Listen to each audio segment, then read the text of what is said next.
सहनावतु सहनौ भुनक्तु सह वीर्यं करवावहै तेजस्विनावधीतमस्तु मा विद्विषावहै।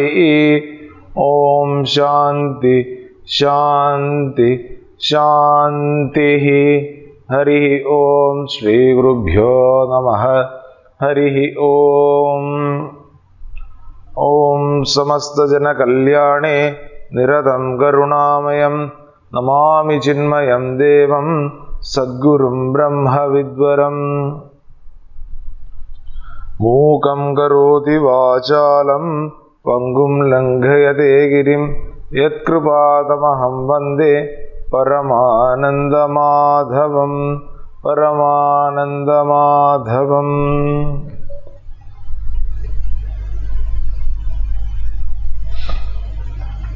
ओम वार्धाय प्रतिबोधितां भगवता नारायणेन स्वयं व्यासेन ग्रथितां पुराणमुनिना मध्ये महाभारतम् अद्वैतामृतवर्षिणीं भगवतीम् अष्टादशाध्यायिनीम् अम्ब त्वामनुसन्दधामि भगवद्गीते भवद्वेषिणी। ഇതുവരെ നമ്മൾ എന്താണ് കണ്ടതെന്ന് നമ്മളൊന്ന് നോക്കും. കണ്ടതിന് ശേഷം ഇന്നും വളരെ പ്രധാനപ്പെട്ട കർമ്മയോഗവുമായിട്ട് ബന്ധപ്പെട്ട വളരെ പ്രധാനപ്പെട്ടതായിട്ടുള്ള ഒരു ഭാഗമാണ് നമ്മളിന്ന് കാണുക. അപ്പം കഴിഞ്ഞ പ്രാവശ്യം നമ്മൾ കർമ്മയോഗത്തിൻ്റെ ഹൃദയം കണ്ടു എന്നാണ്. അപ്പോൾ ചോദ്യം, എന്തിനാണ് ഈ കർമ്മയോഗത്തിൻ്റെയൊക്കെ ഹൃദയം കാണാൻ പോകുന്നത് എന്നുള്ളൊരു ചോദ്യം വരും. കാര്യം ഇവിടെ അർജുനന്റെ ഉള്ളിൽ ആ മലം അല്ലെങ്കിൽ ആ വാസനാമാലിന്യം ഉള്ളപ്പോൾ ആദ്യമായിട്ട് അതെടുത്ത് കളയണമെന്നുണ്ട് എങ്കിൽ കർമ്മത്തിൽ കൂടെ മാത്രമേ പറ്റുള്ളൂ എന്നാണ്. അതായത് തൻ്റെ ഉള്ളിലെ സ്വാർത്ഥത, തൻ്റെ ഉള്ളിലെ രാഗദ്വേഷം അത് ഇല്ലാതെയാക്കിയാൽ മാത്രമേ ഒരാൾക്ക് തൻ്റെ ജീവിത ലക്ഷ്യമായിട്ടുള്ള മോക്ഷത്തിലേക്ക് കടക്കാൻ പറ്റുള്ളൂ. അപ്പം അതിനുള്ള ഏറ്റവും ആദ്യത്തെ പടിയാണ് എന്ത്? ഏറ്റവും ആദ്യത്തെ പടിയാണ് കർമ്മയോഗം ചെയ്യുക എന്നുള്ളത്. ഇന്നത്തെ കാലത്ത് നമ്മൾ സേവനം എന്നെല്ലാം പറയും, എങ്കിലും കർമ്മയോഗത്തിൽ കൂടെയാണ് ആദ്യമായിട്ട് നമ്മൾ ഇതിലേക്ക് കടക്കുക. അപ്പം ഭഗവാൻ വളരെ ഗംഭീരമായിട്ടുള്ളതാണ് ആ തോട്ട് ഡെവലപ്പ് ചെയ്ത് കൊണ്ടുവരിക. ആദ്യം തന്നെ എന്താണ് കർമ്മയോഗത്തിന്റെ പ്രത്യേകത, അത് വളരെ കുറച്ച് ചെയ്താൽ പോലും അതിന്റെ ഫലം കിട്ടും ഇത്യാദി കാര്യങ്ങള് പറയും. രണ്ട്, അതിനേക്കാൾ ഉപരി പറയുന്ന ഒരു കാര്യം അല്ലെങ്കിൽ ഇതായിട്ടുള്ളൊരിത് എന്താണ്, കർമ്മ കാണ്ഡവുമായിട്ട് ഇതിനെ താരതമ്യം ചെയ്ത് പറയും. കാര്യം പലപ്പോഴും നമുക്ക് ചില സമയം ഈ ഒരു കർമ്മകാണ്ഡവും കർമ്മയോഗവും തമ്മിൽ തെറ്റിദ്ധാരണ ഉണ്ടാകാനുള്ള സാധ്യതയുണ്ട്. അത് കഴിഞ്ഞതിന് ശേഷം കർമ്മയോഗത്തിന്റെ ഹൃദയം അല്ലെങ്കിൽ കർമ്മയോഗത്തിന്റെ ഏറ്റവും പ്രധാനപ്പെട്ട ഒരു പോർഷൻ നമ്മൾ കാണും. എന്താണത്? അതാണ് വളരെ പ്രശസ്തമായിട്ടുള്ള ആ ശ്ലോകം, കർമ്മണ്യേവ അധികാരസ്തേ മാ ഫലേഷു കദാചന എന്ന് പറയുന്ന ശ്ലോകം. പ്രധാനമായിട്ട് 4 പോയിന്റാണ് നമ്മൾ അതിൻ്റെ അകത്ത് ഓർക്കേണ്ടത്. ഒന്ന്, നമുക്ക് കർമ്മത്തിന് മാത്രമേ അധികാരമുള്ളൂ എന്നാണ്. അപ്പം നമ്മൾ തെറ്റിദ്ധരിക്കാൻ പാടില്ല. അധികാരമുള്ളൂ എന്ന് പറയുന്ന സമയത്ത്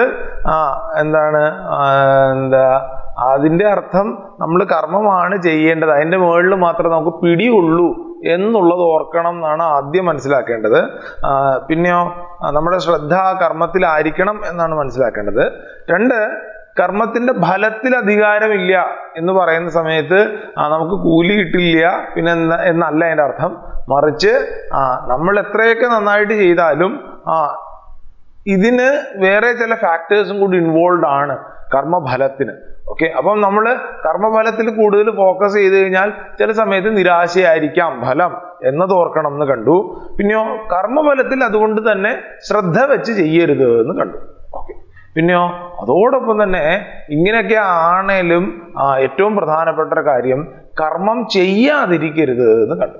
ഓക്കെ. നമ്മൾ ചിലപ്പോൾ ന്യായീകരണങ്ങളൊക്കെ പറഞ്ഞിട്ട് ചിലപ്പോൾ കർമ്മം ചെയ്യാതിരിക്കും. ഇവിടെ അർജുനനും കർമ്മം ചെയ്യാതിരിക്കാൻ പോവുകയാണ്. അപ്പം അത് ചെയ്യാൻ പാടില്ല എന്നുള്ളതും പറഞ്ഞു. ഓക്കെ. ഇത് കഴിഞ്ഞിട്ട് കർമ്മഫല ഇച്ഛയോടുകൂടി അല്ലാതെയാണ് കർമ്മം ചെയ്യേണ്ടത് എങ്കിൽ പിന്നെ എങ്ങനെയാണ് കർമ്മം ചെയ്യേണ്ടത് എന്നുള്ളൊരു ചോദ്യം വന്നു. അത് സംഘം ത്യജിച്ചുകൊണ്ട് കർമ്മം ചെയ്യണമെന്ന് കണ്ടു. പിന്നെയോ ലാഭവും അലാഭവും സിദ്ധ്യസിദ്ധിയും അതിനെ ഒരേപോലെ നോക്കിക്കൊണ്ട് നമ്മൾ കാണണം. സമോഭൂത്വ ഒരുമിച്ച്, അതായത് നേട്ടങ്ങളെയും കോട്ടങ്ങളെയും കുറിച്ച് ചിന്തിക്കാതെ നമ്മൾ അതിനെ ഓർത്ത് വിഷമിക്കാതെ എൻ്റെ ഡ്യൂട്ടി ആയിട്ട് വേണ്ടിയിട്ട് ഞാൻ കർമ്മം ചെയ്യണം. എങ്ങനെ? സംഘത്തിനെ ത്യജിച്ചുകൊണ്ട്. ആർക്ക് വേണ്ടിയിട്ട് കർമ്മം ചെയ്യണം? യോഗസ്ഥനായിട്ട്. യോഗം എന്ന് പറയുമ്പോൾ ഇവിടെ ഭഗവാൻ ഈശ്വരൻ എന്നെല്ലാം നമ്മൾ കണ്ടു. അപ്പോൾ ആ ഒരു രീതിയിൽ നമ്മൾ കർമ്മം ചെയ്താൽ നമ്മുടെ ബെസ്റ്റ് വെളിയിൽ വരും എന്നാണ്. ഈ കൊട്ടേഷൻ നമ്മൾ പല സമയത്ത് കേട്ടിട്ടുണ്ട്. Do the best, leave the rest. അപ്പോൾ leave the rest for the god എന്നൊന്നും അല്ല. ചില സമയത്ത് ആൾക്കാരെടുത്ത് അടിക്കും, ഡു ദി ബെസ്റ്റ് എന്നിട്ട് ലീവ് ദി റെസ്റ്റ് ഫോർ, അതായത് ഭഗവാൻ ബാക്കി തന്നോളൂ. അങ്ങനല്ല, ഭഗവാനാണ് അല്ലേലും ബാക്കി തരുന്നത്. പിന്നെന്താണ്? ഡു ദി ബെസ്റ്റ് അത് ചെയ്യുക, ലീവ് ദി റെസ്റ്റ് പിന്നെ നമ്മൾ അതേ കയറി പിടിക്കാതിരിക്കുക എന്നുള്ളതാണ്. കാര്യം എന്താ? എന്ത് തന്നെ കിട്ടുന്നു എന്നുള്ളതിൽ നമുക്ക് അധികാരമില്ല. എന്ത് തന്നെ കിട്ടിയാലും അതിനെ സന്തോഷത്തോടുകൂടി പ്രസാദ ബുദ്ധിയോടുകൂടി നമ്മൾ സ്വീകരിക്കുക എന്നുള്ളതാണ് നമ്മൾ ചെയ്യേണ്ടത്. എന്നിട്ടോ നമ്മൾ യോഗത്തിന്റെ ഡെഫിനിഷൻ കണ്ടു. എന്താ യോഗത്തിന്റെ ഡെഫിനിഷൻ?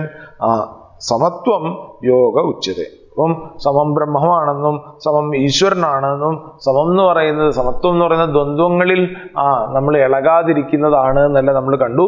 ഇന്നത്തെ ഭാഷയിൽ, പ്രത്യേകിച്ച് മാനേജ്മെന്റ് ഭാഷയിലൊക്കെ പറഞ്ഞാൽ നമുക്കൊരു കാര്യം മനസ്സിലാക്കാം. എന്താണ്? ഭൂതഭാവിയിൽ നമ്മുടെ മനസ്സിനെ വ്യാപരിക്കാതെ ലിവ് ഇൻ ദി പ്രസന്റ്, അതാണ് യോഗം എന്ന് നമുക്ക് കാണാം. അത് ഒരു തലം മാത്രമാണ്. അതല്ലെങ്കിലോ ഒന്നിലും ഇളകാതെ ആ സമഭാവനയോടുകൂടി ഇക്വിപ്പോയിസ് മൈൻഡായിട്ട് ഞാൻ എന്ത് ചെയ്യുന്നോ അതിനെ യോഗം എന്ന് പറയാം. ആലോചിച്ച് നോക്കേണ്ട ഒരു കാര്യം, ഹോംവർക്കായിട്ട് നമ്മൾ ചിന്തിക്കേണ്ട ഒരു ഒറ്റ കാര്യമുള്ളൂ.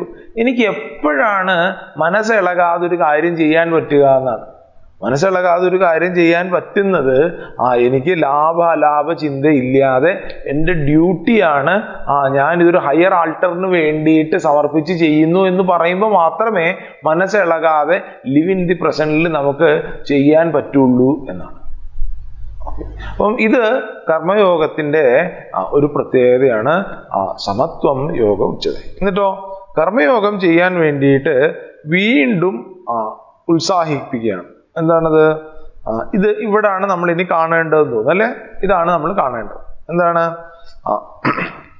49ാമത്തെ ശ്ലോകത്തില് പറയും, ദൂരേണ ഹ്യവരം കർമ്മ ബുദ്ധിയോഗാ ധനഞ്ജയ ഉദ്ധൗ ശരണമന്വിച്ഛ കൃപണാഫലഹേതവ. ഓക്കെ. നമ്മളെ പറ്റി ഇതിൻ്റെ അകത്ത് സൂചിപ്പിക്കുക, നമ്മൾ ആരാണെന്നെല്ലാം സൂചിപ്പിക്കും. എങ്ങനെയാണ്? വീണ്ടും കർമ്മയോഗം ചെയ്യാൻ നമ്മളെ പ്രേരിപ്പിക്കുന്നത് ഈ അധ്യായത്തിൽ ഭഗവാൻ എങ്ങനെയാണ്? നമ്മുടെ ഡ്യൂട്ടിയാണ്, നീ ഇങ്ങനെ ചെയ്താൽ ബാക്കിയുള്ളവർ നോക്കിക്കാണും എന്നൊന്നും പറഞ്ഞിട്ടൊന്നുമല്ല. അത് അടുത്ത അധ്യായത്തിൽ നമ്മൾ കാണും. അർജുന, നീ ശ്രേഷ്ഠ പുരുഷനാണ്, ശ്രേഷ്ഠ പുരുഷൻ കർമ്മം ചെയ്യണം എന്നുള്ള കാര്യങ്ങളെല്ലാം പറയുന്ന അടുത്ത അധ്യായത്തിലാണ്. ഇവിടെ എന്താ ചെയ്യുക? ഇവിടെ കാമ്യകർമ്മവുമായിട്ട് കർമ്മയോഗത്തിനെ താരതമ്യം ചെയ്തിട്ട് നമ്മളോട് കർമ്മയോഗം ചെയ്യാൻ പറയുക. അതായത് കർമ്മയോഗം എന്ന് പറഞ്ഞാൽ എന്താണ്? നമ്മൾ പല പ്രാവശ്യം കണ്ടു, ഈശ്വരാർപ്പണ ബുദ്ധി പ്ലസ് പ്രസാദ ബുദ്ധി നമ്മൾ കണ്ടു. അതല്ലെങ്കിലോ വ്യാവസായാത്മിക ബുദ്ധി, അതായത് വെൽ ഫോക്കസ്ഡ് മൈൻഡ് പ്ലസ് സമത്വ ബുദ്ധി എന്ന് കണ്ടു. എന്താ കർമ്മയോഗം? ഞാൻ കർമ്മയോഗത്തിന്റെ പുറകിലുള്ള ആറ്റിറ്റ്യൂഡ് എന്തായിരിക്കും? മനസ്സ് വെൽ ഫോക്കസ്ഡ് ആയിരിക്കും, അതേപോലെ തന്നെ സമത്വമുള്ളതായിരിക്കും. അതല്ലെങ്കിലോ ഈശ്വരന് വേണ്ടിയിട്ട് ചെയ്യുന്നതായിരിക്കും, ബെസ്റ്റ് ചെയ്യുന്നതായിരിക്കും, അതേപോലെ തന്നെ പ്രസാദ ബുദ്ധി, എന്ത് തന്നെ കിട്ടിയാലും സന്തോഷത്തോടുകൂടി സ്വീകരിക്കും എന്നുള്ളതിലായിരിക്കും. ഓക്കെ. പറയാണ് ദൂരേണ അവരം ഹി, അതായത് പ്രകർഷേണ നികൃഷ്ടം എന്ന്. അതായത് ഉറപ്പായും വളരെ വളരെ നികൃഷ്ടാണ് എന്ത്? കാമ്യകർമ്മങ്ങൾ. കർമ്മയോഗത്തിനേക്കാൾ വളരെ വളരെ വളരെ താഴെയാണ് ലോ ലെവലാണ് എന്ത് കാമ്യകർമ്മങ്ങൾ എന്നാണ്. ഒരേ കർമ്മം തന്നെയാണ്. അതായത് ഞാനൊരു കർമ്മം ചെയ്യാണ്. ആ ചെയ്യുന്ന കർമ്മം എൻ്റെ മനസ്സിൽ ആഗ്രഹമുണ്ട്. അതേ കർമ്മം വേറൊരാളത് അയാളുടെ ഡ്യൂട്ടി ആയിട്ട് ചെയ്യുന്ന സമയത്ത് എൻ്റെ കർമ്മം അത് വളരെ ലോ ആയിരിക്കും. കാര്യം എന്നാ, എൻ്റെ മനസ്സിൽ അതിന് ഇന്ന ഫലങ്ങൾ വേണം, ആഗ്രഹത്തോടു കൂടിയാണ് ഞാൻ ചെയ്യുന്നത്. മറ്റേയാള് അത് കർമ്മയോഗ ഭാവനയിലാണ് ചെയ്യുന്നത്. അതും ഇതും തമ്മിൽ വളരെ വ്യത്യാസമുണ്ട്. രണ്ടും കൂടെ നമ്മളെടുത്ത് വെയിറ്റ് ചെയ്ത് നോക്കി കഴിഞ്ഞു കഴിഞ്ഞാൽ നമ്മൾ ചെയ്യുന്ന കർമ്മം അത് വളരെ പ്രകർഷേണ നികൃഷ്ടമാണ് എന്നാണ്. ഞാൻ ചെയ്യുന്നോണ്ടല്ല, പിന്നെയോ അതിൻ്റെ പുറകിലുള്ള നമ്മുടെ ആറ്റിറ്റ്യൂഡ് എങ്ങനെയാണ് എന്ന് വെച്ചിട്ടാണ്. കാമ്യകർമ്മം വളരെ നികൃഷ്ടമാണ്. പിന്നെയോ ഉദ്യോഗം കർമ്മയോഗമാണ് ഉത്കൃഷ്ടം എന്നാണ്. അതുകൊണ്ട് നീ കർമ്മയോഗത്തിനെ ശരണം പ്രാപിക്കൂ എന്നാണ് ഭഗവാൻ ഇവിടെ സൂചിപ്പിക്കുക. കാര്യം കർമ്മയോഗത്തിന്റെ പ്രത്യേകത എന്താണ്? നമ്മൾ കണ്ട പോയിന്റ് ആണ്, എങ്കിലും ഒന്നുകൂടെ സൂചിപ്പിക്കാം. എന്താണ്? കർമ്മയോഗം ഈഗോസെൻട്രിക് അല്ല. അതായത് ഞാൻ എൻ്റെ ഈഗോയെ സാറ്റിസ്ഫൈ ചെയ്യാൻ വേണ്ടിയിട്ടല്ല കർമ്മയോഗം ചെയ്യുന്നത്. അതുകൊണ്ട് തന്നെ എനിക്ക് സമാധാനത്തിൽ മുന്നോട്ട് പോകാൻ പറ്റും. ഇല്ലെങ്കിലോ എൻ്റെ ഈഗോയെ സാറ്റിസ്ഫൈ ചെയ്യാൻ പോകുന്ന സമയത്ത് പല സമയത്ത് ഞാൻ കോംപ്രമൈസ് ചെയ്യേണ്ടി വരും പല കാര്യം. ഇവിടെ അങ്ങനല്ല. ഇതെൻ്റെ ഡ്യൂട്ടി ആയതുകൊണ്ട് തന്നെ ഇതിൻ്റെ ഫലം സമാധാനമാണ്. ഇതിൻ്റെ ഫലം തൃപ്തിയാണ്. കാര്യം എന്നാ, ഞാൻ വൃത്തിയായിട്ട് എൻ്റെ ഡ്യൂട്ടി ചെയ്തു. ഞാൻ എങ്ങനെ എൻ്റെ ഫലം എന്താ വരിക എന്നൊന്നും എനിക്കറിയില്ല. പക്ഷെ നമ്മൾ അങ്ങനെ ചില സമയത്തൊക്കെ പറയാറില്ലേ, ചില കാര്യങ്ങളൊക്കെ ചെയ്തിട്ട് നമ്മൾ പറയാറില്ലേ, ഞാൻ എനിക്ക് എന്നാലാവുന്ന രീതിയിൽ വൃത്തിയായിട്ട് ചെയ്തു, ആർക്കും ഇനി എന്നോട് ചോദിക്കാനൊന്നും പറ്റത്തില്ല, ഇനി എത്ര ഇത് കിട്ടും എന്നൊന്നും എനിക്ക് പറയാൻ പറ്റത്തില്ല.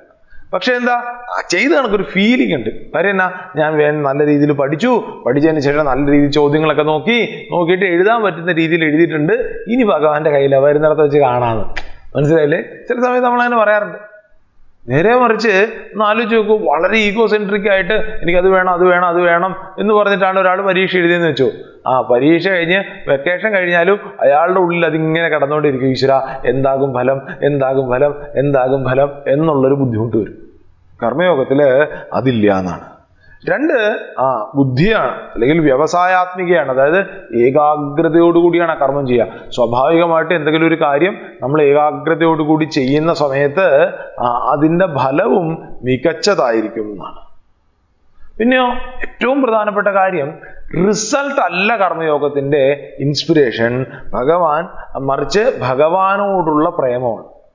ഞാനിത് ചെയ്യുന്ന ഉയർന്ന ഒരു അൾത്താരയ്ക്ക് വേണ്ടിയിട്ട്, ഉയർന്ന ആൾട്ടറിന് വേണ്ടിയിട്ടാണ് ഞാൻ ഈ കർമ്മം ചെയ്യുന്നത്, അല്ലാതെ എൻ്റെ സുഖത്തിന് വേണ്ടിയിട്ടല്ല എന്നുള്ളതാണ്.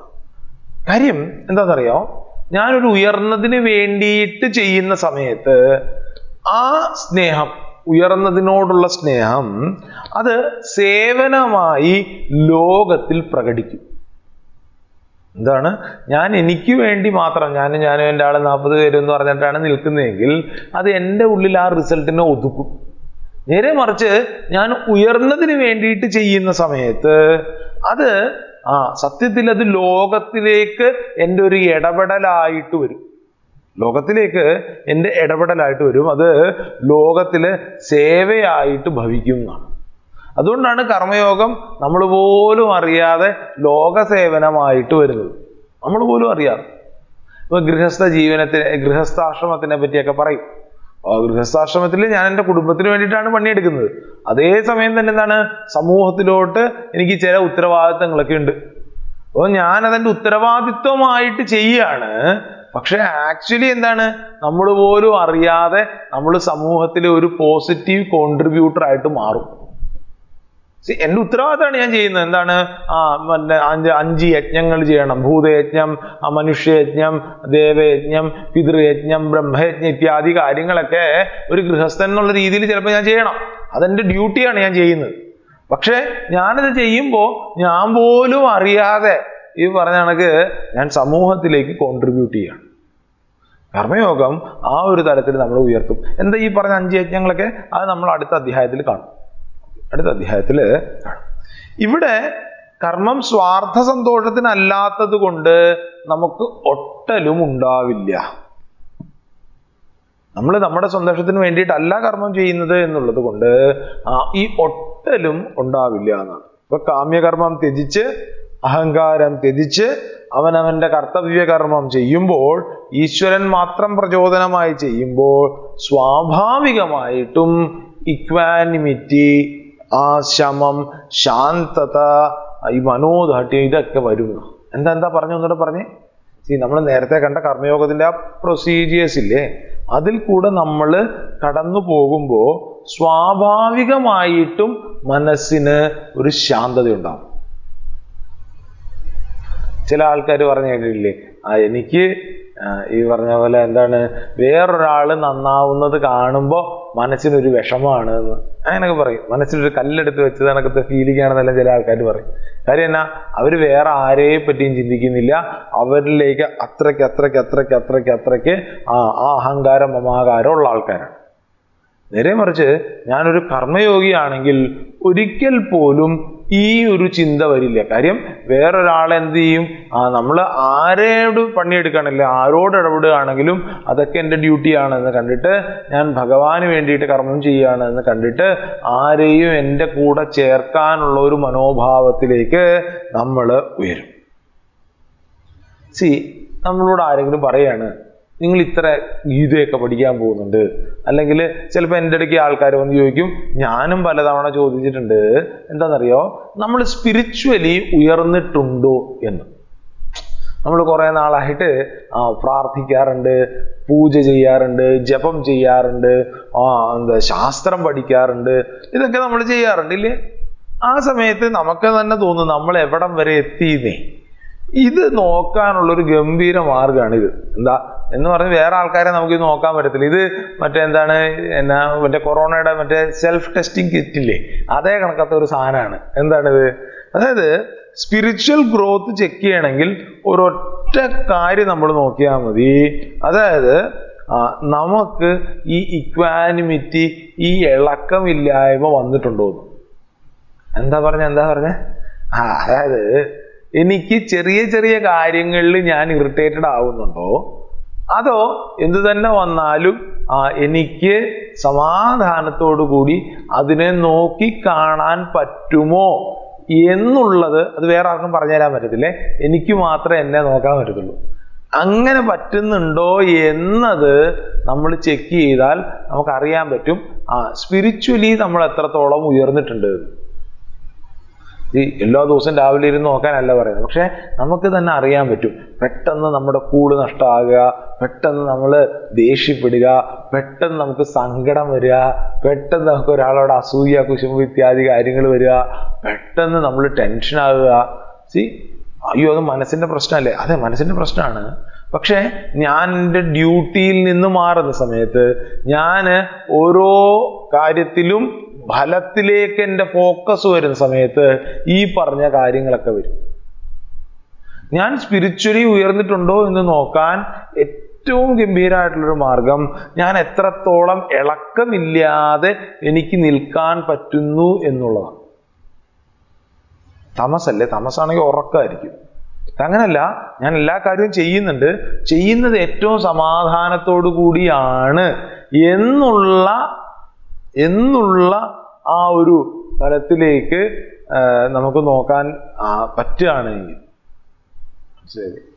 പലപ്പോഴും നമ്മൾ വിചാരിക്കുന്ന അല്ലെങ്കിൽ നമ്മൾ ചിന്തിക്കുന്ന ഒരു കാര്യമാണ്, എന്താണ്, സ്പിരിച്വലി ഞാൻ ഈ ചെയ്യുന്നതിനൊക്കെ എന്തെങ്കിലും ഫലം കിട്ടുന്നുണ്ടോ എന്ന് നമുക്ക് തന്നെ ചെക്ക് ചെയ്ത് നോക്കാവുന്ന ഒരു കാര്യമാണ് എത്രത്തോളം ശാന്തമായിട്ടാണ് ഞാൻ നിൽക്കുക. നമുക്ക് ദേഷ്യം വരാറുണ്ടോ? പിന്നെ വരും. ഇത് വേറെ ആർക്കെങ്കിലും മനസ്സിലാവോ? അത്ര എവിഡന്റ് ആണെങ്കിൽ വേറെ ആൾക്കാർക്ക് മനസ്സിലാവും. ചില ആൾക്കാരുണ്ട്, അവർ ദേഷ്യം വരും, മുന്നാബായി MBBSന്റെ അകത്ത് കണ്ടിട്ടില്ലേ, ദേഷ്യം വരുന്ന സമയത്ത് അയാൾ ചിരിക്കും. അങ്ങനെയാണ്, ലാഫിംഗ് തെറാപ്പിയോ പഠിച്ച കാരണം. അയാൾ രാവിലെ തൊട്ട് വൈകുന്നേരം വരെ ചിരിയ. മനസ്സിലായില്ലേ? നമുക്ക് ദേഷ്യം വരുന്നുണ്ടോ എന്ന് നമുക്കാണ് പറയാൻ പറ്റുക. നമുക്ക് ദുഃഖം വരുന്നുണ്ടോ എന്ന് നമുക്കാണ് പറയാൻ പറ്റുക. ഇതിനെ നമ്മൾ എന്ത് ചെയ്യുക? മനസ്സിലാക്കാൻ ശ്രമിക്കുകയും ചെയ്യുക. എന്നിട്ട് ഭഗവാൻ ഇവിടെ കാമ്യകർമ്മങ്ങളുടെ പ്രശ്നം പറയും. കർമ്മങ്ങളുടെ പ്രശ്നം എന്താണ്? മനസ്സെപ്പോഴും അജിറ്റേറ്റഡ് ആയിരിക്കും. അത് പ്രശ്നങ്ങൾ മാത്രമേ കാണുള്ളൂ. എനിക്ക് എന്തുകൊണ്ട് ഈ പറഞ്ഞ കാര്യങ്ങൾ കിട്ടിയില്ല എന്നുള്ള ചിന്ത മാത്രമേ ഉണ്ടാവുള്ളൂ. ബോണ്ടേജ്, രാഗദ്വേഷം എന്നിവയൊക്കെ ആയിരിക്കും ഫലം. അതുകൊണ്ട് അർജുന, ഒരു കാരണവശാലും കാമ്യകർമ്മത്തിൽ നീ കയറി പിടിക്കരുത്. നീ എന്തിൽ പിടിക്കണം? നീ കർമ്മയോഗത്തിനെ പിടിക്കണം. അതുകൊണ്ട് ഫലഹേതവ, ഫലേച്ഛുക്കൾ, ഫലം മാത്രം വേണമെന്ന് വിചാരിക്കുന്ന ആളുകൾ, ഫലമാണ് കർമ്മം ചെയ്യാൻ പ്രചോദനമായി ഇരിക്കുന്നവർ, അവരാരാണ്? അവര് കൃപണന്മാരാണ് എന്നാണ് ഭഗവാൻ പറയുക. നമ്മളെന്താ കണ്ടത്? കാമ്യകർമ്മം ബുദ്ധിയോഗത്തേക്കാൾ വളരെ നികൃഷ്ടമാണ്. അതായത് കാമ്യകർമ്മം കർമ്മയോഗത്തിനേക്കാൾ വളരെ നികൃഷ്ടമാണ്. കർമ്മയോഗത്തിന്റെ മഹത്വം നമ്മൾ കണ്ടു, കാമ്യകർമ്മത്തിന്റെ പ്രശ്നം കണ്ടു. ഓക്കെ, അതുകൊണ്ട് നീ കാമ്യകർമ്മത്തിൽ നിന്ന് വിട്ടിട്ട് കർമ്മയോഗത്തിലേക്ക് പിടിക്കൂ.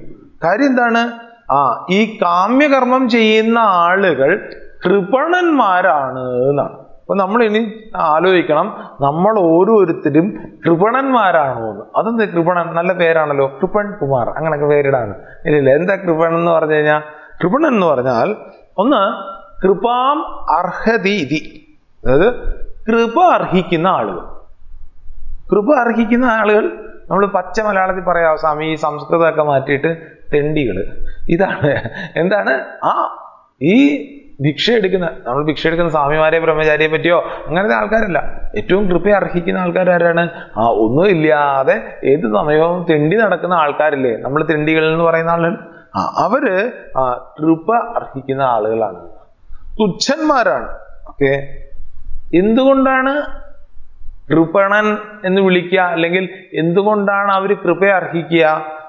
അത് നമ്മൾ ഒന്നുകൂടെ കണ്ടുപോകണം. കാര്യം, ചാൻസ് കിട്ടിയിട്ടും രക്ഷപ്പെടാത്ത ആൾക്കാരാണ് ഇവര്. നമ്മൾ ഓരോരുത്തരെ സത്യം പറഞ്ഞാൽ നമ്മൾ പഠിക്കുമ്പോഴത്തേക്ക് നല്ല രസകരമായിട്ടൊക്കെ ഇത് പഠിച്ചു പോയാലും നമ്മൾ കൃപണനാണോ എന്ന് നമ്മൾ നമ്മളോട് തന്നെ ചോദിക്കണം. അതായത് നമ്മൾ ഓരോരുത്തരും ഈ ജനന മരണ ചക്രത്തിൽ പെട്ടുഴറിക്കൊണ്ടിരിക്കുകയാണ്. നമുക്ക് ഒരു ചാൻസ് കിട്ടി. എന്താ ചാൻസ്? മനുഷ്യ ജന്മം കിട്ടിയത് തന്നെ വലിയ ചാൻസാ. നമ്മൾ പറഞ്ഞു കേട്ടിട്ടില്ലേ, ദുർലഭം ത്രയമേ വൈതത് ദൈവാനുഗ്രഹേതുകം മനുഷ്യത്വം മുമുക്ഷുത്വം മഹാപുരുഷ സംശയം. അതായത് ഈ ഒരു ശരീരം കിട്ടിയത് തന്നെ വളരെ വലിയ കാര്യമാണ്. അതോടെ 3 കാര്യങ്ങൾ കിട്ടാൻ ഭയങ്കര ബുദ്ധിമുട്ടാണ് എന്ന് വിവേക ചൂടാവണിയിലെ ശ്രീ ശങ്കരാചാര്യ സ്വാമികൾ പറയാം. അതിൽ ഒന്നാമത്തെ മനുഷ്യത്വം കിട്ടിയോ നമുക്ക്, ദൈവം സഹായിച്ച് നമ്മളൊക്കെ മനുഷ്യരാ. ഓക്കെ, ഇനിയോ മുമുക്ഷുത്വം ഉണ്ടോ? രാവിലെ ഈ സമയത്ത് ഇവിടെ ഭഗവത്ഗീത പഠിക്കാൻ വന്നിരിക്കണം എന്നുണ്ട് എങ്കിൽ ഇതിനോടൊക്കെ എന്തോ ഒരു താല്പര്യമുണ്ട്, ഈ ഒരു പ്രശ്നത്തിൽ നിന്നെല്ലാം വെളിയിൽ കിടക്കണം എന്നൊരു ആഗ്രഹം ഉണ്ടായിട്ടുണ്ട്. ഇനിയോ മഹാത്മാക്കളുമായിട്ടുള്ള സംഘം. ഓക്കെ, നമ്മളും അതിനു വേണ്ടിയുള്ള ശ്രമമാണ്. അപ്പം ഇത് 3 കിട്ടിയിട്ടും, ചില ആൾക്കാർക്ക് ഇത് 3 കിട്ടിയിട്ടും വീണ്ടും ഈ പ്രശ്നത്തിൽ കിടന്ന് ഇങ്ങനെ ഉഴറുകയാണ് എങ്കിൽ അവര് കൃപണരാണ്. ഓക്കെ, അവരാരാണ്? അവര് കൃപണന്മാരാണ്. ആലോചിച്ച് നോക്കൂ, നമുക്ക് കിട്ടേണ്ട ചാൻസ്, അല്ലെങ്കിൽ നമുക്ക് കിട്ടിയ ചാൻസിനെ കൃത്യമായിട്ട് ഉപയോഗിക്കാതെ, അതിനെ വെറുതെ വേസ്റ്റ് ചെയ്ത് കളയുന്ന ആളുകളെല്ലാം കൃപണന്മാരാണ്. ഈശ്വര ഭഗവാനെ രാവിലെ വിളിച്ചിരുത്തിയിട്ട് നമ്മൾ ഏറ്റവും പ്രശ്നക്കാരാണെന്ന് പറയുകയാണോ എന്നാണ്. അല്ലതല്ല. ഇതിൻ്റെ അത് ആലോചിക്കേണ്ട ഒരു പ്രധാനപ്പെട്ട കാര്യം, നമ്മൾ നമ്മുടെ വളർച്ചയ്ക്ക് വേണ്ടിയിട്ട്, നമ്മുടെ മോക്ഷത്തിന് വേണ്ടിയിട്ട് നമ്മൾ എന്ത് എഫേർട്ടാണ് മസ്റ്റായിട്ട് ചെയ്യുന്നത്? നമ്മൾ ചെയ്യുന്നുണ്ടോ അതിന്? അതോ നമ്മൾ സാധാരണ ഒരു ഈ ഒഴുക്കിനൊപ്പം അങ്ങ് നീന്തി പോവുകയാണോ എന്നുള്ളൊരു ചോദ്യമുണ്ട്. നമുക്ക് ഇത്രയും സാധ്യത കിട്ടിയിട്ടുണ്ട്, ആ സാധ്യതയെ നമ്മൾ ഉപയോഗപ്പെടുത്തുന്നുണ്ടോ എന്നുള്ളതാണ്. ബൃഹദാരണ്യ ഉപനിഷത്തില് പറയും, ആരാണോ ഈ ലോകത്തിൽ വന്നിട്ട് അക്ഷരത്തെ അറിയാതെ, ആ പരമമായിട്ടുള്ളതിനെ അറിയാതെ പോകുന്നത്, അവര് കൃപണരാണ്. അതായത് ഇവിടെ ഈ ലോകത്തിൽ വന്നു, ഈ ശാസ്ത്രമൊക്കെ ഇവിടെ ഉണ്ട്, നമ്മളിത് പഠിക്കാൻ ശ്രമിക്കാതെ വെറുതെ നമ്മുടെ ഉള്ളിൽ സെറ്റ് ചെയ്ത് വെച്ചേക്കുന്ന ആ ഒരു മെക്കാനിസത്തിന് വഴിപ്പെട്ട് നമ്മൾ പോവുകയാണെങ്കിൽ നമ്മൾ ആരാണ്? കൃപണരാണ്. നമ്മളെല്ലാരെയും നയിക്കുന്നത് പ്രകൃതിയാണ് എന്ന് നമ്മൾ നേരത്തെ കണ്ടല്ലോ. ഈ പ്രകൃതിക്ക് അടിപ്പെട്ട് നമ്മൾ അങ്ങ് പോവുകയാണെങ്കിൽ നമ്മൾ ആരാണ്? കൃപ അർഹിക്കുന്ന ആളുകളാണ്. രസകരമായിട്ടുള്ളൊരു കൊട്ടേഷൻ ഉണ്ട്. ഞാൻ ആ കൊട്ടേഷനോട് പറഞ്ഞിട്ടുണ്ടോ എന്ന് എനിക്കറിയില്ല. അബ്ദുൽ കലാം സാർ പറയും, ലോകത്തിൽ 2 തരം ആളുകളുണ്ട്. 2 തരം ആളുകൾ. ഒന്ന്, ഈ ലോകത്തിലെ എല്ലാ നിയമങ്ങളെയും അനുസരിക്കുന്ന വളരെ നല്ല ആളുകൾ. രണ്ടാമത്തെ കൂട്ടരാരാണ്? നിഷേധികളാണ്, rebels. Okay, they question each and every എല്ലാ കാര്യത്തിനെയും, ലോകത്തിലെ ഓരോ കാര്യത്തിനെയും ചോദ്യം ചെയ്യുന്ന നിഷേധികളായിട്ടുള്ള ആളുകൾ. എന്നിട്ട് അദ്ദേഹം ഒരു കാര്യം കൂട്ടിച്ചേർക്കും, ശാസ്ത്രജ്ഞന്മാർ ഈ നിഷേധികളാണ് എന്നാണ്. ഈ ലോകത്തിലെ നിയമങ്ങളെല്ലാം അനുസരിച്ച് അതേപോലെ ഇങ്ങനെ പോവുകയാണെങ്കിൽ നമ്മൾ ഇങ്ങനെ തന്നെ നിൽക്കും. പക്ഷെ ആരോ ഒരാൾ എന്തുകൊണ്ടാണ് ഇതിങ്ങനെ സംഭവിക്കുന്നത്, അതിൻ്റെ പുറകിൽ എന്താണ് നോക്കിയിട്ട് പണിയെടുത്ത ആൾക്കാരാണ് ശാസ്ത്രജ്ഞന്മാരെന്ന്. 2 തരം ശാസ്ത്രജ്ഞന്മാരെ പറ്റി ചിന്മയാനന്ദ സ്വാമിജി പറയും. ഒന്ന്, പുറത്തെ ലോകത്തിനെ നന്നാക്കി നമുക്ക് സുഖം നൽകാം എന്ന് വിചാരിച്ച ചില നിഷേധികൾ. പുറത്തുള്ള ലോകത്തിനെ നമ്മുടെ സുഖസൗകര്യത്തിന് വേണ്ടിയിട്ട് അഡ്ജസ്റ്റ് ചെയ്ത് നമ്മളെ എപ്പോഴും സന്തോഷത്തിലും സുഖത്തിലും ഇരുത്താം എന്ന് വിചാരിച്ച ശാസ്ത്രജ്ഞന്മാർ നിഷേധികൾ തന്നെയാണ്. മനസ്സിലായില്ലേ? കാര്യം അവര് ലോകത്തിലെ ഓരോ നിയമങ്ങളോടും വഴക്കിടുകയല്ല കേട്ടോ, അതിനെ ചോദ്യം ചെയ്തു, അതെന്താണെന്ന് അറിയാൻ ശ്രമിച്ചു. പക്ഷെ ഒരു പ്രശ്നം എന്താ വെച്ചാൽ, ഇവരെത്രയൊക്കെ ചെയ്താലും എത്രയൊക്കെ കംഫോർട്ട് നമുക്ക് ഉണ്ടാക്കിയാലും ചില സമയത്ത് അത് പൂർണ്ണമായിട്ട് നമുക്കത് കിട്ടില്ല. കാര്യം ആൾക്കാർക്ക് അനുസരിച്ചിട്ട് ഇത് മാറും. ഉദാഹരണം പറഞ്ഞാൽ ഇവിടെ ഇപ്പൊ AC ഉണ്ട് എന്ന് വെക്കാം.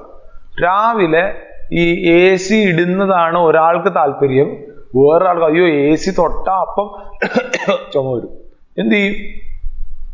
അപ്പം പുറത്തെ ഒരു ലോകത്തിനെ നന്നാക്കുന്നുണ്ട് ആളുകൾ, അതിനെ നമുക്ക് വേണ്ടിയിട്ട് ട്യൂൺ ചെയ്യിക്കുന്നുണ്ട്, വളരെ നല്ല കാര്യം. ഓക്കെ, പക്ഷെ അത് എല്ലാവരിലും അതേപോലെ വർക്കൗട്ട് ആവില്ല. എന്നിട്ടാണ് ഗുരുദേവൻ പറയാ, വേറൊരു തരം ശാസ്ത്രജ്ഞന്മാരുണ്ട്. ആരാന്നറിയോ? അവര് അകമേ ഉള്ളതിനെ പഠിക്കുന്ന ആൾക്കാർ. എന്നിട്ടെന്തോ അകത്ത് ട്യൂൺ ചെയ്ത് കഴിഞ്ഞാൽ ലോകം എങ്ങനെ തന്നെയാണ് എങ്കിലും അതിനെ കൃത്യമായിട്ട് നേരിടാൻ പഠിപ്പിക്കുന്ന ശാസ്ത്രജ്ഞന്മാർ. ഇവർ നിഷേധികളാണ്. നമ്മൾ ഈ പറയുന്ന സന്യാസി അല്ലെങ്കിൽ ഗുരുക്കന്മാരെല്ലാം തന്നെ അവർ ഈ ലോകത്തിനെ ചോദ്യം ചെയ്തു, പ്രകൃതിയുടെ നിയമങ്ങളെ ചോദ്യം ചെയ്തു. അവസാനം ഇവരെ അച്ചീവ് ചെയ്യുള്ളൂ. നമ്മുടെ മുമ്പിൽ ഇത് കാട്ടിത്തന്നിട്ടുണ്ട്. നമ്മൾ കൃപണനാണോ അതോ നിഷേധിയാണോ എന്നാണ് ചോദ്യം. നിഷേധി എന്ന് കേൾക്കുമ്പോൾ നെഗറ്റീവ് ആയിട്ടുള്ള ഒരു വാക്കായിട്ട് നമുക്ക് തോന്നും. പക്ഷേ നമ്മൾ ആലോചിക്കേണ്ടത്, നമ്മൾ ഈ പ്രകൃതി നമ്മുടെ മുമ്പിലേക്ക് വെച്ച ഈ ലോകത്തിൽ കൂടി ഇങ്ങനെ പോവുകയാണോ നമ്മൾ ചെയ്യേണ്ടത്, അതോ നമ്മൾ ഈ പ്രകൃതിയെ ചോദ്യം ചെയ്ത് നിസ്ത്രൈഗുണ്യോ ഭവാർജുന എന്ന് പറഞ്ഞില്ലേ? അവിടെ വേദമാണെങ്കിൽ ഇവിടെ എന്താണ്? ഈ പ്രകൃതിയുടെ സത്വരജസ് തമങ്ങൾക്ക് അതീതമായി പോകാൻ പറ്റുമോ എന്നുള്ളതാണ് ചോദ്യം. നമുക്കതിന് ചാൻസ് കിട്ടിയിട്ട് നമ്മളത് ചെയ്തില്ല എങ്കിൽ നമ്മൾ ആരാണ്? നമ്മൾ കൃപണന്മാരാണ്, തുച്ഛന്മാരാണ്. നമ്മൾ ജന്മമരണ ചക്രത്തിൽ എപ്പോഴും ചവിട്ടേറ്റ് വെള്ളത്തിലും ചെളിയിലും വീണ് കിടക്കുന്ന കണക്കായിരിക്കും എന്നാണ്. മറ്റേ ആ ചക്രം കണ്ടിട്ടില്ലേ, ഘടീചക്രം എന്ന്? മറ്റേ പണ്ടൊക്കെ, ഇപ്പോഴില്ലേ, ഇപ്പം മോട്ടറേ ഉള്ളൂ. പണ്ട് മറ്റേ ഇതില് നമ്മുടെ പാടത്ത് വെള്ളം കയറ്റുന്ന മറ്റേ ഇപ്പോഴും നൊസ്റ്റാൾജിയ പാട്ട് ഇടുന്ന സമയത്ത് അവരെവിടുന്നെങ്കിലുമൊക്കെ തപ്പി കണ്ടുപിടിച്ച് ഒരാളെ ഒരു പാളത്തൊപ്പിയെല്ലാം വെച്ചിട്ട് ചവിട്ടിപ്പിക്കത്തില്ലേ, ആ സാധനം. അതേപോലെ എല്ലാ ദിവസവും ഈ ലോകത്തിൽ നിന്ന് ചവിട്ടി കിട്ടിക്കൊണ്ടിരുന്നാലും നമ്മൾ പഠിക്കാതെ വീണ്ടും ആ ചവിട്ടിന് വേണ്ടിയിട്ട് ഇങ്ങനെ മുതുക് വളച്ചു കൊടുക്കും. അങ്ങനെയുള്ള ആൾക്കാരാരാണ്? കൃപണനാണ് എന്നാണ്. ഇനി ഇവിടെ മാത്രമല്ല കേട്ടോ, കൃപണൻ എന്ന് വെച്ചാൽ ഇനി ഇതെന്താ വെച്ചാൽ കൃപണനെയൊക്കെ ഇവിടെ പരിചയപ്പെടുത്തുന്നത് വെറുതെ അല്ല. കാര്യം ഭഗവത്ഗീതയിൽ തന്നെ വളരെ പ്രശസ്തമായിട്ടുള്ളൊരു ശ്ലോകമുണ്ട്, കാർപ്പണ്യതോഷോപഹത സ്വഭാവ പൃച്ഛാമി ത്വാം ധർമ്മസമ്മൂഢചേത എന്ന് പറഞ്ഞിട്ട് 2-ാമത്തെ അധ്യായത്തിലെ 7-ാമത്തെ ശ്ലോകം, അർജുനൻ ഗുരുവിന്റെ മുമ്പിൽ സറണ്ടർ ആകുന്ന കണക്കൊരു ശ്ലോകം വരും. അവിടെ ഈ കൃപണന്റെ ഭാവത്തിനെ പറ്റി പറയും. എനിക്ക് കൃപണന്റെ ഭാവം കൊണ്ട് കർപ്പണ്യ ദോഷം കൊണ്ട് എൻ്റെ മനസ്സ് ഭ്രമിച്ചിരിക്കുകയാണ് എന്ന് പറയും. അപ്പൊ ഞാനിത് പറയത്തില്ലേ. കാര്യം വെച്ചാൽ ഇവിടെ കൃപണനെ പറ്റി പറഞ്ഞു കഴിഞ്ഞു. ഓക്കെ, എന്താണ് കൃപണൻ എന്ന് പറഞ്ഞാൽ വേറൊരു അർത്ഥം എന്താണ്? പിശുക്കൻ എന്നാണ്. കൃപണൻ ആരാണ്? പിശുക്കനാണ്. എന്താ പിശുക്കൻ എന്ന് പറഞ്ഞാല്? പിശുക്കന് തൻ്റെ ബുദ്ധിമുട്ടുകൾ മാറ്റാനുള്ള കഴിവുണ്ട്, പക്ഷെ ചെയ്യത്തില്ല. കയ്യിൽ സാധനമൊക്കെ ഉണ്ട്, പക്ഷേ ചെയ്യില്ല. ഭഗവാൻ കാമ്യകർമ്മികളെ കൃപണൻ എന്ന് വിളിക്കുന്നത് എന്തിനാണ്? കാര്യം എല്ലാവർക്കും ഡ്യൂട്ടി ഉണ്ട്. എനിക്കും ഉണ്ട്, നിങ്ങൾക്കും ഉണ്ട്, എല്ലാവർക്കും ഡ്യൂട്ടി ഉണ്ട്. ഈ ഡ്യൂട്ടി നമ്മൾ ഓരോരുത്തരും ചെയ്യേണ്ട ആൾക്കാരാണ്. വൃത്തിയായിട്ടത് ചെയ്താൽ ഉയർച്ചയിലേക്ക് പോകാം, മോക്ഷം നേടാം. പക്ഷേ നമ്മൾ അത് ചെയ്യാതെ നമ്മൾ ആ ഡ്യൂട്ടി പോലും ചെയ്യാതിരിക്കും. അതുകൊണ്ട് നമ്മൾ ആരാണ്? കൃപണനാണ്. കർമ്മയോഗം പക്വമായി സാഖ്യയോഗത്തിലേക്ക് എത്തും എന്നാണ് കാണുക. കർമ്മയോഗം ജ്ഞാനയോഗത്തിലേക്ക് നയിക്കുമെന്നാണ്. പക്ഷേ നമ്മൾ ഓരോരുത്തരും എന്താണ്? ഈ ഫലത്തിൽ ചുറ്റിക്കിറങ്ങുകയാണ് എന്നാണ്. ഈ ഫലത്തിന് വേണ്ടി കർമ്മം ചെയ്യുന്ന ആളുകളെല്ലാം ആരാണ്? അത് കൃപണനാണ് എന്ന് ഓർക്കുക. നമ്മൾ കൃപണനാണോ എന്ന് ആലോചിക്കാം. എന്നിട്ടോ ഇന്നൊരു ശ്ലോകം കൂടെ നമ്മൾ കാണാം, അല്ലെങ്കിൽ ആ ഒരു ശ്ലോകത്തിന്റെ ആശയം നമുക്ക് കാണാം. എന്താണ്? ബുദ്ധിയുക്തോ ജഹാതീഹ ഉഭേ സുഹൃത ദുഷ്കൃതേ തസ്മാത് യോഗായ യുജ്യസ്വ യോഗ കർമ്മസു കൗശലം. ഇത് യോഗത്തിന്റെ രണ്ടാമത്തെ ഡെഫിനിഷനായിട്ട് പറയുന്നതാണ്, അല്ലെങ്കിൽ യോഗത്തിന്റെ വേറൊരു ഡെഫിനിഷനാണ്. എന്താണ് പറയുക? സമചിത്തത കൈവരിച്ച യോഗി ഈ ജന്മത്തിൽ തന്നെ പുണ്യപാപങ്ങൾ ത്യജിക്കുന്നു. ഓക്കെ, അതിനാൽ യോഗത്തിനായി പ്രയത്നിക്കൂ. കർമ്മകുശലത തന്നെയാണ് യോഗം. ഇത് ഫലവും കൂടെയാണ്. എന്താണെന്ന് ശ്രദ്ധിച്ചോ. ആരാണ് ബുദ്ധിയുക്തൻ? സമത്വ ബുദ്ധിയുള്ള കർമ്മയോഗി, അയാളാണ് ബുദ്ധിയുക്തൻ.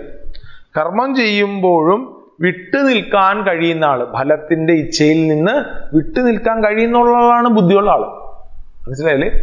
അതായത് കർമ്മം ഒട്ടലിന് ഇടവരുത്താതിരിക്കുന്ന ആളാണ് ആര്? ബുദ്ധിയുള്ള ആള്. ഓക്കെ, അല്ലെങ്കിൽ ഈശ്വരാർപ്പണ ബുദ്ധിയും പ്രസാദ ബുദ്ധിയും ഉള്ള ആളെയാണ് ഇവിടെ ബുദ്ധിയുക്തൻ എന്ന് പറയാം. അല്ലെങ്കിൽ ആ കർമ്മയോഗ സ്പിരിറ്റുള്ള ആള് ബുദ്ധിയുക്തൻ. അദ്ദേഹത്തിന് എന്ത് പറ്റും? ഇവിടെ ഈ ജന്മത്തില് ജഹാതീഹ ഉപേക്ഷിക്കുന്നു, ഇല്ലാതാക്കുന്നു, നശിപ്പിക്കുന്നു. എന്തില്ലാതാക്കുന്നു? സുകൃത ദുഷ്കൃതങ്ങൾ, അതായത് പുണ്യപാപങ്ങൾ ഇല്ലാതാക്കണം. അത് മോക്ഷത്തിലേക്ക് ഉയരുന്നത്. കാര്യം പുണ്യത്തിനെയും പാപത്തിനെയും മാറ്റിവെച്ച് മോക്ഷത്തിലേക്ക് ഉയരുന്നു എന്നാണ്.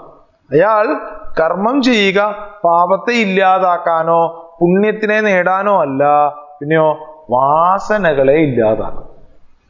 ചോദ്യം വരും, വാസനകൾ കർമ്മയോഗം കൊണ്ട് തീരുമോ? കർമ്മയോഗം കൊണ്ടാണ് വാസനകൾ ഇല്ലാതെയാകുന്നത്. തസ്മാത്, അതുകൊണ്ട് എന്താണ്?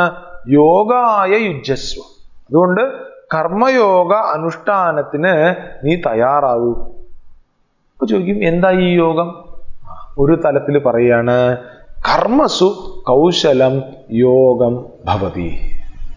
നേരത്തെ സമത്വം യോഗം എന്ന് പറഞ്ഞില്ലേ, അതേപോലെ ഇവിടെ പറയാണ് യോഗ കർമ്മസു കൗശലം. ഇതെവിടെ നമ്മൾ കണ്ടിട്ടുണ്ട്? LAC ആണെന്ന്, അല്ല അത് യോഗക്ഷേമം വഹാമ്യഹം ആണെന്ന് അല്ലെ. ഇത് യോഗ കർമ്മസു കൗശലം. എന്താണ് ഇത്? മലയാളത്തിലെ കൗശലം അല്ലേ? രസകരമായിട്ടുള്ള അർത്ഥാണ്. എന്താണ് കൗശലം എന്ന് പറഞ്ഞാൽ? കുശലസ്യ ഭാവം എന്നാണ്. കുശലസ്യ ഭാവം, അതായത് കുശലതയോടെ കർമ്മം ചെയ്യുക എന്നതാണ് യോഗം. എന്താണ്? കുശലതയോടെ കർമ്മം ചെയ്യുക എന്നുള്ളതാണ് യോഗം.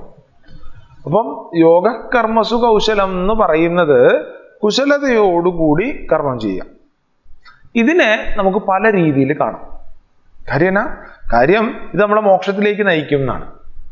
അതായത് ഇങ്ങനെയുള്ള ആള് ബുദ്ധിയുക്തനായിട്ടുള്ള കർമ്മയോഗി എന്താണ്? ഇവിടെ സുകൃത ദുഷ്കൃതത്തിന് വേണ്ടിയിട്ടല്ല കർമ്മം ചെയ്യുന്നത്. അയാളുടെ വാസനകളെ ഇല്ലാതെയാക്കി ഉയരും. അതുകൊണ്ട് നീ യോഗം ചെയ്യൂ. യോഗം എന്ന് പറഞ്ഞ എന്താണ്? അത് കർമ്മസു കൗശലം. അതായത് ഒരു തലത്തിൽ നമ്മൾ നോക്കിയാൽ എന്താണ് യോഗ കർമ്മസു കൗശലം എന്ന് പറഞ്ഞാല്? കർമ്മങ്ങളെ കുശലതയോടുകൂടി ചെയ്യുക. ഏറ്റവും സമർത്ഥമായിട്ട് ചെയ്യുക എന്നുള്ളതാണൊന്ന്. കർമാചരണ സാമർഥ്യം അത് വേണം. എന്താണോ ചെയ്യേണ്ടത് ആ കർമ്മങ്ങൾ ഏറ്റവും കൃത്യമായി ഭംഗിയായി പൂർണ്ണതയോടുകൂടി ചെയ്യാം. ഓക്കെ, അതായത് പെർഫെക്ഷനോടുകൂടി ചെയ്യാം. അതുകൊണ്ടാണ് ചിന്മയാനന്ദ സ്വാമിജി പ്രത്യേകിച്ച് നമ്മൾ യങ്സ്റ്റേഴ്സിനൊക്കെ ക്ലാസ് എടുക്കുന്ന സമയത്ത് ഈ ഒരു അർത്ഥമാണ് നമ്മൾ കൂടുതൽ കൊടുക്കുക. എന്താണ്? Dexterity in action is yoga. Dexterity in action is yoga എന്ന് പറയും. എന്താ? ഏറ്റവും മികവോടുകൂടി കർമ്മം ചെയ്യാം. അങ്ങനെ ചെയ്താൽ അത് നമ്മളെ ചെയ്യുന്ന ആളെ ഉയർത്തുന്ന കർമ്മയോഗത്തിലെ. പോട്ടെ, നമുക്ക് വേറൊരു ഉദാഹരണം കാണാവേ. എന്താണെന്നറിയോ? രാമകൃഷ്ണ പരമഹംസരുടെ ജീവിതത്തിൽ ഒരു ഇൻസിഡന്റ് പറയും.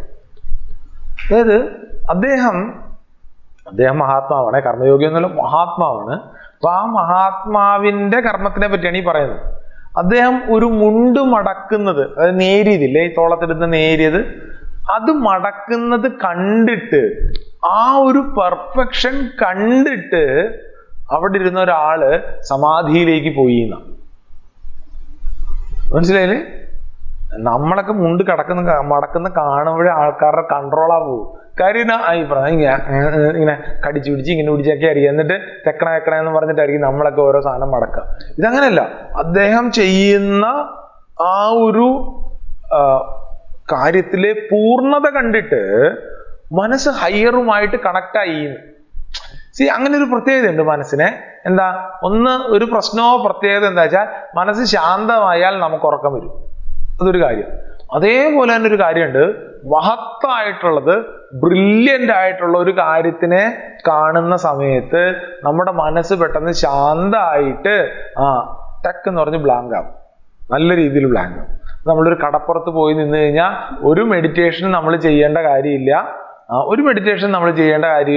എന്താണ്? ആ കടലിന്റെ വിശാലതയെ നോക്കി നിൽക്കുന്ന സമയത്ത് തന്നെ നമ്മുടെ മനസ്സ് കൃത്യമായിട്ട് ശാന്താവും. നമുക്കെല്ലാം ഇത് അനുഭവിച്ചിട്ടായിരിക്കും. അതല്ലെങ്കിലോ ഇങ്ങനെ രാവിലെ വെളുപ്പാങ്കാലത്ത് ആ സൂര്യൻ ഇങ്ങനെ ഉദിച്ചു വരുന്നത് ഏറ്റവും പെർഫെക്ഷനോടുകൂടി നമ്മളിങ്ങനെ നോക്കുന്ന സമയത്ത് മനസ്സ് ശാന്താവും. പടം വരയ്ക്കുന്ന ആൾക്കാരൊക്കെ ഉണ്ട്. അവര് പടം വരയ്ക്കുമ്പോൾ ആ പടത്തില് അല്ലെങ്കിൽ ചിത്രരചനയിൽ മുഴുകുന്ന സമയത്ത് അതൊരു മെഡിറ്റേഷനായിട്ട് വർക്ക് ചെയ്യുന്ന. ഇത് പടം വരെയോ അല്ലെങ്കിൽ ഒരു ഡാൻസ് കളിക്കുന്ന സമയത്ത് ഏതോ ദൃഷ്ടി ഏതോ മനാന്നല്ല പറഞ്ഞിട്ട് ഏതൊരു സിനിമയിൽ മോഹൻലാൽ പറയില്ലേ, അതേപോലെ മനസ്സും ശരീരവും വാക്കൊക്കെ ഒരേപോലെ വരുന്ന സമയത്ത്, ആ പെർഫെക്ഷനിലേക്ക് ഉയരുന്ന സമയത്ത് മനസ്സ് ശാന്തം. ആ കർമ്മകുശലത ഉണ്ടാകുന്ന സമയത്ത്. ഇത് ചിത്രരചനയിലോ അല്ലെങ്കിൽ ഒരു മുണ്ട് മടക്കുമ്പോഴോ മാത്രമല്ല, എന്ത് കാര്യം ചെയ്യുമ്പോഴും ആ ഒരു പെർഫെക്ഷൻ കാണുന്ന സമയത്ത് നമ്മുടെ മനസ്സ് ശാന്തമാകും. നമുക്ക് ആ ഒരു രീതിയിൽ ചെയ്യാൻ പറ്റുമോ എന്നുള്ളതാണ് ചോദ്യം. ഞാൻ കണ്ടിട്ടുള്ളൊരു വീഡിയോ ഉണ്ട്, ഞാൻ സ്ഥിരം പറയുന്നതാണ്. പ്രത്യേകിച്ച് യങ്സ്റ്റേഴ്സിന് നമ്മൾ ഇതിട്ട് കാണിക്കുകയും ചെയ്യും സാധാരണ ചില സമയത്ത്. അതായത് ഒരു കടുവ ഒരാളെ ആക്രമിക്കുന്നതാണ് വീഡിയോ. കടുവ ഒരാളെ ആക്രമിക്കുന്നതാണ് വീഡിയോ. എന്നുവെച്ചാൽ ഇവരിങ്ങനെ ഒരു ആനപ്പുറത്ത് പോകണം. വെറുതെ യൂട്യൂബിൽ സെർച്ച് ചെയ്താൽ മതി, ടൈഗർ അറ്റാക്കിങ് എലിഫന്റ് എന്നും പറഞ്ഞിട്ട് ഇത് ചെയ്താൽ മതി. അപ്പം ഇങ്ങനെ പോകുമ്പോൾ ഒരു കാട്ടിൻ്റെ അകത്തുനിന്ന് ഒരു കടുവ ഓടി വരും. എന്നിട്ട് ഇത് ആ ആനയുടെ പൊക്കത്തിൽ ചാടിയിട്ട് ആനപ്പുറത്തിരിക്കുന്ന ആൾക്കിട്ടൊരു അടി അടിക്കും. ഇതിൻ്റെ വീഡിയോ ഉണ്ട്. നമ്മൾ നോക്കിയാൽ ഓരോ സെക്കൻഡും ആ കടുവ അവിടെയുണ്ട്. കടുവ ആ അടിയാണ്. മനസ്സിലായില്ലേ? നമുക്ക് ആ കടുവയിൽ ഒരു പെർഫെക്ഷൻ കാണാൻ പറ്റും. ജീവികളിലെല്ലാം ഇതുണ്ട്, മനുഷ്യരൊഴിച്ച് ബാക്കി എല്ലാ ജീവികളിലും ഉണ്ട്. ഒരു പൂച്ച വെറുതെ നടന്നു പോവുകയാണെങ്കിലും എന്ത് ഗ്രേസ്ഫുള്ളി ആയിരിക്കും ആ പൂച്ച നടന്നു പോവുക. നമ്മളാണെങ്കിലും കണേ എന്ന് പറഞ്ഞിട്ടായിരിക്കും നമ്മൾ നടക്കുക. ചില സമയത്ത് നമ്മൾ എന്ത് കാര്യം ചെയ്താലും അവിടെ ആ കർമ്മകുശലത ഉണ്ടോ എന്നുള്ളതാണ് ചോദ്യം. ഞാൻ ഈ ക്ലാസ് എടുക്കുന്നത് ഞാൻ എൻ്റെ കാര്യം ഉൾപ്പെടെയാണ് പറയുന്നത്. കാര്യം എന്നാ, നമ്മൾ പല കാര്യങ്ങൾ ചെയ്യുമ്പോഴും അതിൻ്റെ ഇടയിൽ പല പല പല പല പല ഇതിലേക്ക് ചിന്ത പോകും. നമ്മൾ കഴിഞ്ഞ പ്രാവശ്യം ബുദ്ധൻ ചിരിക്കുന്നതിനെ പറ്റി പറയില്ലേ, ബുദ്ധൻ ചിരിക്കുമ്പോൾ ബുദ്ധൻ ആ ചിരിയാണ് എന്ന് പറയില്ലേ, കർമ്മകുശലതയാണ്. കർമ്മകുശലതയാണ്. അതേപോലെ നമ്മൾ ചെയ്യുന്ന കാര്യം പെർഫെക്റ്റ് ആയിട്ട് ചെയ്യുന്ന സമയത്ത് നമ്മൾ ആ ഡിവിനിറ്റിയുമായിട്ട് കണക്റ്റഡ് ആവും. കർമ്മകുശലത യോഗമാണ്. യോഗ കർമ്മസു കർമ്മ. പിന്നെയോ കർമ്മങ്ങളെ മുഴുവൻ ഈശ്വരാർപ്പണമായി ചെയ്യാൻ കഴിയുക, ഇത് കുശലതയാണ്. എങ്ങനെ? അഹങ്കാരം മമാകാരം ഇല്ലാതെ. കാര്യം നമ്മളൊക്കെ ചെയ്യുന്ന സാധാരണക്കാരായിട്ട് നമ്മൾ ഓരോരുത്തരും എന്താണ് അഹങ്കാരവും മമാകാരവും വെച്ചിട്ടാണ് നമ്മൾ ചെയ്യുക, അല്ലേ? നമ്മൾ ഓരോരുത്തരും ചെയ്യുന്ന അങ്ങനെ. പക്ഷെ അതില്ലാതെ, അഹങ്കാരം മമാകാരം ഇല്ലാതെ ഈശ്വരാർപ്പണമായിട്ട് കർമ്മം ചെയ്യാൻ പറ്റുക എന്ന് പറയുന്നത് കുശലതയാണ്. അങ്ങനെ ചെയ്യുന്ന കർമ്മം എന്താണ്? യോഗത്തിന് കാരണമാകും. അത് നമ്മുടെ ചേർച്ചയ്ക്ക് കാരണമാകും. ഇനിയോ ഇതിനേക്കാൾ രസകരമായിട്ടുള്ളൊരു മീനിങ് ആചാര്യന്മാർ കൊടുക്കും. എന്താണെന്നറിയോ? കർമ്മം യൂഷ്വലി ബന്ധകാരണമാണ്. കർമ്മം യൂഷ്വലി ബന്ധകാരണമാണ്. അവയെ മോക്ഷത്തിന്റെ കാരകമായി ഉപകരണമാക്കി തീർക്കുക എന്നുള്ളതാണ് കൗശലം. എന്താ പറയൂ? അതായത് കർമ്മം എന്ന് പറയുന്നത് ബന്ധകാരണമാണ്. ഈ ബന്ധകാരണമായിട്ടുള്ള കർമ്മത്തിനെ മോക്ഷത്തിന്റെ ഉപകരണമാക്കി മാറ്റുക എന്നുള്ളതാണ് ഏറ്റവും വലിയ കൗശലം. നമ്മൾ പറയത്തില്ല, ഇപ്പൊ ഈ ചില ബാറ്റ്സ്മാൻമാരുണ്ട്, വളരെ സ്പീഡിൽ ബോൾ ചെയ്യുന്ന സമയത്ത് അവരെന്ത് ചെയ്യും? ഇങ്ങനെ സൈഡിലേക്ക് മാറിയിട്ട് ആ ബോളിനെ ഇങ്ങനെ ബാക്കിലേക്ക് ഇങ്ങനെ തട്ടിപ്പൊക്കി വിടും, നേരെ 6 പോകും. ഭയങ്കരമായിട്ട് ആഞ്ഞ് വീശി അടിക്കേണ്ട കാര്യമൊന്നുമില്ല. പിന്നെയോ ആ ബോളറുടെ സ്പീഡിനെ ഉപയോഗിച്ചുകൊണ്ട് ഇങ്ങനെ കുത്തിപ്പൊങ്ങി വരുന്ന പന്തിനെ വെറുതെ ഇങ്ങനെ തട്ടി വിട്ട് കഴിഞ്ഞാൽ നേരെ ബാക്കിൽ 6 പോകും. അത് കൗശലാണ്, കുശലതയാണ്. അതേപോലെ നമ്മളെ ബന്ധിപ്പിക്കുന്ന കർമ്മം, ആ കർമ്മത്തിനെ തന്നെ നമ്മുടെ മോക്ഷത്തിന് കാരണമാക്കി മാറ്റുന്നത് കൗശലമാണ്. എങ്ങനെയാണ്? അതായത് കർമ്മയോഗം ചെയ്യുമ്പോൾ പുതിയ വാസന ഉണ്ടാകുന്നില്ല.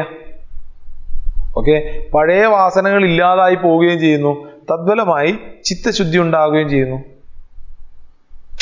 കാര്യം കർമ്മയോഗത്തില് നമ്മൾ റിസൾട്ടിന് വേണ്ടിയിട്ടല്ല കർമ്മം ചെയ്യുക. അതിനാൽ തന്നെ നമ്മുടെ മനസ്സ് സമമായിരിക്കും. കർമ്മയോഗത്തിന്റെ കഥയാണ് പറയുന്നത്, ഞാൻ നമ്മളിപ്പോൾ ചെയ്യുന്ന കർമ്മത്തിനെ പറ്റി അല്ല പറയാം. അതായത് whatever joy sorrow comes കർമ്മയോഗിയെ ബാധിക്കില്ല. അതുകൊണ്ട് തന്നെ പുതിയ വാസന ഉണ്ടാവില്ല. ഒന്നോട് പറഞ്ഞേ. ഉദാഹരണം പറഞ്ഞാല് നമുക്കതൊരു സംസ്കാരമായിട്ട് മാറില്ല. ഇപ്പം സാധാരണ ഗുരുദേവന്റെ എക്സാമ്പിൾ ഉണ്ട്. ഇതാണ് എനിക്ക് ഇതിൻ്റെ അകത്ത് ഏറ്റവും പെർഫെക്റ്റ് എക്സാമ്പിൾ ആയിട്ട് തോന്നിയേക്കുന്നത്. എന്താണെന്ന് വെച്ചാൽ, ഇപ്പം ചില കാരണങ്ങൾ കൊണ്ട് സ്ത്രീകളുടെ ഇത്തിരി മദ്യം ഉപയോഗിക്കാൻ പറയും. ബ്രാൻഡി കണ്ട കുടിക്കാൻ പറയും. കേട്ടിട്ടുണ്ടോ അങ്ങനെ ഒരു സംഭവത്തിനെ പറ്റി? പണ്ടൊക്കെ, അതായത് ഗർഭരക്ഷയ്ക്ക് വേണ്ടിയിട്ടെന്നല്ലാണ് നമുക്കിതിനെപ്പറ്റി ഞാനിങ്ങനെ ഗുരുദേവൻ പറഞ്ഞ് കേട്ടിട്ടേ ഉള്ളൂ. ഇപ്പോഴതൊക്കെ ചെയ്യാറുണ്ടോ എന്ന് എനിക്കറിയത്തില്ല. ഇപ്പൊ ഗർഭരക്ഷയ്ക്കല്ല, ഏത് സമയം വെള്ളമാണ്, അങ്ങനത്തെ അവസ്ഥയൊക്കെ ഉണ്ട്. ഇതാണ് ഇല്ലേ? പക്ഷേ ഗർഭരക്ഷയ്ക്ക് വേണ്ടിയിട്ട് അന്നത്തെ കാലത്ത് സ്ത്രീകൾ എന്താണ്, അവര് മദ്യം ഉപയോഗിക്കും. മദ്യം ഉപയോഗിക്കുക എന്ന് വെച്ച് കഴിഞ്ഞാൽ മരുന്ന് കണക്കത് ഉപയോഗിക്കുമായിരുന്നു എന്നാണ് ഗുരുദേവൻ ഇങ്ങനെ പറഞ്ഞ് ഞാൻ കേട്ടിട്ടുണ്ട്. ഞാൻ എൻ്റെ അമ്മയുടെ ഒക്കെ ചോദിച്ചപ്പോഴത്തേക്കും അമ്മയൊന്നും കുടിച്ചിട്ടില്ല എന്നാ പറഞ്ഞേ. പക്ഷെ ഈ പറഞ്ഞ കണക്ക് എന്താണ് അങ്ങനെ കേട്ടിട്ടുണ്ട്. അമ്മയ്ക്കും അറിയാം. അമ്മ പറഞ്ഞാൽ അങ്ങനെയൊക്കെ ഉണ്ടായിരുന്നടാ പണ്ട്. ബ്രാൻഡി എന്താണ്ടോ അവരിങ്ങനെ കുടിക്കും, ഗർഭരക്ഷയ്ക്ക് വേണ്ടിയിട്ടാണ്. എന്താണ് ഇതിൻ്റെ രക്ഷ ചെയ്യിക്കുന്നതെന്ന് എനിക്കറിയത്തില്ല. എനിക്ക് എന്താണ് അതിൻ്റെ ഒരു പ്രൊസീജിയർ എന്നൊന്നും അറിയത്തില്ല. പക്ഷേ പ്രസവം കഴിഞ്ഞിട്ട് ഗർഭരക്ഷയൊക്കെ കഴിഞ്ഞാലും ഈ സ്ത്രീ വെള്ളം അടിച്ചുകൊണ്ടിരിക്കില്ല. കാര്യം എന്നാ? അതൊരു മരുന്നായിട്ട് ഉപയോഗിച്ചത് കാരണം വെള്ളടി എന്ന് പറയുന്ന വാസന അവരിൽ ഉണ്ടായിട്ടില്ല. നേരെ മറിച്ച് കൂട്ടുകാരൊക്കെ ചേർന്നിട്ട് ഷെയർ ഇട്ടിട്ട് ഇന്ന് എൻ്റെ 50 അല്ലെങ്കിൽ ഇന്ന് എൻ്റെ 100 എന്ന് പറഞ്ഞിട്ട് ഷെയർ ഇട്ടാണ് വെള്ളടി തുടങ്ങിയെന്ന് വെച്ചോ, 3-ാമത്തെ ദിവസം അത് നമ്മുടെ സ്വഭാവമായിട്ട് മാറും. മനസ്സിലല്ലേ? 3-ാമത്തെ ദിവസം നമ്മുടെ സ്വഭാവമായിട്ട് മാറും. 2 ദിവസം കഴിയുമ്പോൾ 3-ാമത്തെ ദിവസം എന്താണ് കൂട്ടുകാരുടെ ഇന്നില്ലേ സാധനം എടുക്കാം എന്ന് പറയുന്ന കാര്യം എന്നാ? അത് നമ്മുടെ സ്വഭാവമായിട്ട് മാറി. മറ്റേത് അതൊരു ഔഷധമായിട്ട് നമ്മൾ കണ്ട സമയത്ത് അതേ മദ്യം സേവിക്കുക എന്ന് പറയുന്നത് എന്താണ്? അത് നമ്മുടെ വാസന ആയില്ല. നേരെ മറിച്ച് രണ്ടാമത്തത്, ഞാൻ എനിക്ക് വേണ്ടിയിട്ട് രാഗദ്വേഷത്തോടുകൂടി ഇടപെട്ട സമയത്ത് എന്താണ്? എൻ്റെ വാസനയായിട്ട് മാറിയെന്ന്. പഴയ വാസനകൾ എങ്ങനെ ഇല്ലാതാവുന്നു? ചെയ്യുന്ന കർമ്മം നമ്മുടെ വാസകൾക്ക് അനുസരിച്ചിട്ടാവും. ജീവിതം കർത്തവ്യത്തിലേക്ക് തിരിക്കുന്ന സമയത്ത്, ഞാനിപ്പോൾ ചെയ്യുന്നതല്ല, എന്താണ് എൻ്റെ കർത്തവ്യത്തിലേക്ക് തിരിക്കുന്ന സമയത്ത് അത് പുതിയ വാസനയായിട്ട് രൂപപ്പെടില്ല എന്നാണ്. അങ്ങനെ ചെയ്യുന്ന സമയത്ത് യോഗമായിട്ട് മാറും. ഈ കർമ്മം എന്താണ്? അതിൻ്റെ കൗശലതയോടുകൂടി നമ്മളെ യോഗത്തിലേക്ക് ചേർക്കും എന്നാണ്. യോഗ കർമ്മസു കൗശലം. സാധാരണ ജീവിതത്തിൽ നമുക്ക് ഏറ്റവും നല്ല ഉദാഹരണം, ആധ്യാത്മികമായിട്ട് നമ്മൾ ഈ കാര്യങ്ങളൊക്കെ പറഞ്ഞാലും എന്താണ്, ഏറ്റവും സിമ്പിളായിട്ട് പറഞ്ഞാൽ ഞാൻ ചെയ്യുന്ന കർമ്മം ഏറ്റവും മികച്ച രീതിയിൽ ചെയ്യുകയാണ് എങ്കിൽ അത് എന്നെ മികവിലേക്ക് നടത്തും, അതെന്നെ ഡിവിനിറ്റിയിലേക്ക് നയിക്കും. ഇതാണ് ഏറ്റവും സിമ്പിളായിട്ടുള്ള കാര്യം. കായവാങ് മനസ്സ് ഒരേപോലെ നിർത്തി ഞാൻ കർമ്മം ചെയ്യുകയാണെങ്കിൽ അതെന്നെ ഉയർത്തും. യോഗ കർമ്മസു കൗശലം. ഓക്കെ, എന്നിട്ടുള്ളത് നമ്മൾ ബാക്കി നമുക്ക് അടുത്ത ഇതിൽ കാണാം. അത് കർമ്മയോഗ ഫലം കാണും. അത് കഴിയുമ്പോൾ അർജുനന്റെ സംശയം തുടങ്ങും. ഓക്കെ, അത് നമ്മൾ അടുത്ത സെഷനിൽ നമ്മൾ കാണും. ഓക്കെ, ഓം പൂർണ്ണമതഃ പൂർണ്ണമിദം പൂർണ്ണാത് പൂർണ്ണമുദച്യത്തെ പൂർണ്ണസ്യ പൂർണ്ണമാദായ പൂർണ്ണമേവാവശിഷ്യത്തെ. ഓം ശാന്തി ശാന്തി ശാന്തി. ഹരി ഓം. ശ്രീ ഗുരുഭ്യോ നമഃ. ഹരി ഓം.